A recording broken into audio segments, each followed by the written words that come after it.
अभी तो पहना गई हो। बहू जी, बड़ी अच्छी चूड़ियाँ हैं, सीधे बम्बई से पार्सल मंगाया है। सरकार का हुक्म है, इसीलिए नई चूड़ियाँ आते ही चली आती हूँ। तो जाओ सरकार को ही पहनाओ, मैं नहीं पहनती। बहू जी ज़रा देख तो लीजिए, कहती मुस्कुराती ढीठ चूड़ी वाली अपना बक्स खोलने लगी। वह 25 वर्ष की एक गोरी छरहरी स्त्री थी। उसकी कलाई सचमुच चूड़ी पहनने के लिए ही ढली थी। पान से लाल पतले पतले होंठ 2-3 वक्रताओं में अपना रहस्य छिपाए हुए थे। उन्हें देखने का मन करता, देखने पर उन सलोने अधरों से कुछ बुलवाने का जी चाहता है। बोलने पर हंसाने की इच्छा होती और उसी हंसी में शैशव का अल्हड़पन, यौवन की तरावट और प्रौढ़ की सी गंभीरता बिजली के समान लड़ जाती। बहू जी को उसकी हंसी बहुत बुरी लगती, पर जब पंजों में अच्छी चूड़ी चढ़ाकर संकट में फंसाकर वह हंसते हुए कहती, एक पान मिले बिना ये चूड़ी नहीं चढ़ती, तब बहू जी को क्रोध के साथ हंसी आ जाती और उसकी तरल हंसी की तरी लेने में तन्मय हो जाती। कुछ ही दिनों से यह चूड़ी वाली आने लगी है। कभी कभी बिना बुलाए ही चली आती और ऐसे ढंग फैलाती कि बिना सरकार के आए निपटारा ना होता। यह बहू जी को असहाय हो जाता। आज उसको चूड़ी फंसाते देख बहू जी छल्ला कर बोली, आजकल दुकान पर ग्राहक कम आते हैं क्या? बहू जी आजकल खरीदने की धुन में हूँ, बेचती हूँ कम। इतना कहकर कई दर्जन चूड़ियाँ बाहर सजा दी। स्लीपरों के शब्द सुनाई पड़े। बहू जी ने कपड़े संभाले, पर वह ढीठ चूड़ी वाली बालिकाओं के समान से टेढ़ा करके ये जर्मनी की है, ये फ्रांसीसी है, ये जापानी कहती जाती। सरकार पीछे खड़े मुस्कुरा रहे थे। क्या रोज नई चूड़ियां पहनाने के लिए इन्हें हुक्म मिला है? बहू जी ने गर्व से पूछा। सरकार ने कहा, पहनो तो बुरा क्या है? बुरा तो कुछ नहीं, चूड़ी चढ़ाते हुए कलाई दुखती होगी। चूड़ी वाली ने सिर नीचा किए कनखियों से देखते हुए कहा। एक लहर सी लाली आंखों की ओर से कपोलों को तर करती हुई दौड़ जाती थी। सरकार ने देखा, एक लालसा भरी युवती व्यंग कर रही है। हृदय में हलचल मच गई। घबरा कर बोले, ऐसा है तो ना पहने। भगवान करे रोज पहने। चूड़ी वाली आशीर्वाद के गंभीर स्वर में प्रौढ़ा के समान बोली। अच्छा तुम अभी जाओ। सरकार और चूड़ी वाली दोनों की ओर देखते हुए बहू जी ने झुंझलाकर कहा, तो क्या मैं लौट जाऊं? आप तो कहती थी ना कि सरकार को ही पहनाओ, तो जरा उनसे पहनने के लिए कह तो दीजिए। निकल मेरे यहाँ से, कहते हुए बहू जी की आंखें तिलमिला उठी। सरकार धीरे से निकल गए। अपराधी के समान सर नीचा किए चूड़ी वाली अपनी चूड़ियां बटोर कर उठी।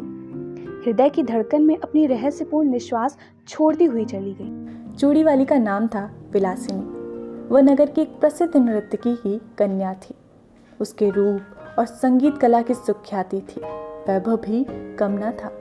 विलास और प्रमोद का पर्याप्त संभार मिलने पर भी उसे संतोष न था। हृदय में कोई अभाव खटकता था। वास्तव में उसकी मनोवृत्ति उसके व्यवसाय के प्रतिकूल थी। कुलवधू बनने की अभिलाषा हृदय में और दाम्पत्य सुख का स्वर्गीय स्वप्न उसकी आंखों में समाया था। स्वच्छंद प्रणय का व्यापार अरुचिकर हो गया, परंतु समाज उससे हिस्त्र पशु के समान संशक था। उससे आश्रय मिलना असंभव जानकर विलासिनी ने छल के द्वारा वही सुख लेना चाहा। यह उसकी सरल आवश्यकता थी, क्योंकि अपने व्यवसाय में उसका प्रेम क्रय करने के लिए बहुत से लोग आते थे, पर विलासिनी अपना हृदय खोलकर किसी से प्रेम न कर सकती थी। उन्हीं दिनों सरकार के रूप, यौवन और चरित्र ने उसे प्रलोभन दिया। नगर के समीप बाबू विजय कृष्ण की अपनी जमींदारी में बड़ी सुंदर अट्टालिका थी। वहीं रहते थे।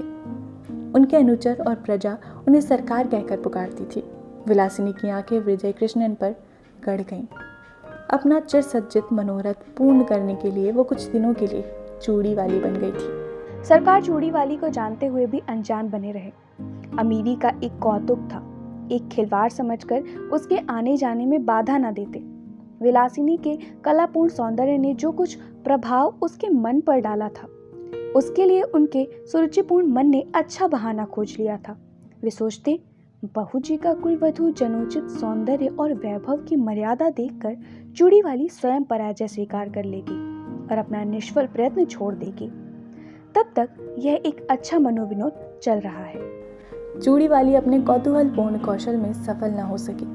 परंतु बहू जी के आज के दुर्व्यवहार ने प्रतिक्रिया उत्पन्न कर दी और चोट खाकर उसने सरकार को घायल कर दिया। अब सरकार प्रकाश्य रूप से उसके यहाँ जाने लगे। विलास रजनी का प्रभात भी चूड़ीवाली के उपवन में कटता।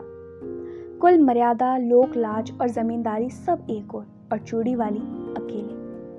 दालान में कुर्सियों पर सरकार और चूड़ीवाली बैठकर रात्रि जागरण का खेद मिटा रहे थे। पास ही अनार का वृक्ष था, उसमें फूल खिले थे। एक बहुत ही छोटी काली चिड़िया उस फूलों में चोंच डालकर मकरंद पान करती और कुछ केसर खाती, फिर हृदय विमोहक कल नाद करती हुई उड़ जाती। सरकार बड़ी देर से कौतुक देख रहे थे। बोले, इसे पकड़कर पालतू बनाया जाए तो कैसा? ओहो, ये फूसूंगी है, पिंजरे में जी नहीं सकती। उसे फूलों का प्रदेश ही जिला सकता है, स्वर्ण पिंजर नहीं। उसे खाने के लिए फूलों की केसर का चारा और पीने के लिए मकरंद मदिरा कौन जुटाएगा? पर इसकी सुंदर बोली संगीत कला की चरम सीमा है। वीणा में भी कोई मेड़ ऐसी निकलती होगी। इसे अवश्य पकड़ना चाहिए। जिसमें बाधा नहीं, बंधन नहीं, जिसका सौंदर्य स्वच्छंद है, उस असाधारण प्राकृतिक कला का मूल्य क्या बंधन है? कुरुचि के द्वारा वह कलंकित भले ही हो जाए, परंतु पुरस्कृत नहीं हो सकती। उसे आप पिंजरे में बंद करके पुरस्कार देंगे या दंड? कहते हुए उसने विजय की एक व्यंग भरी मुस्कान छोड़ी। सरकार की उस वन विहंगम को पकड़ने की लालसा बलवती हो उठी। उसने कहा, जाने भी दो, वह अच्छी कला नहीं जानती। प्रसंग बदल गया। नित्य का साधारण विनोदपूर्ण क्रम चला।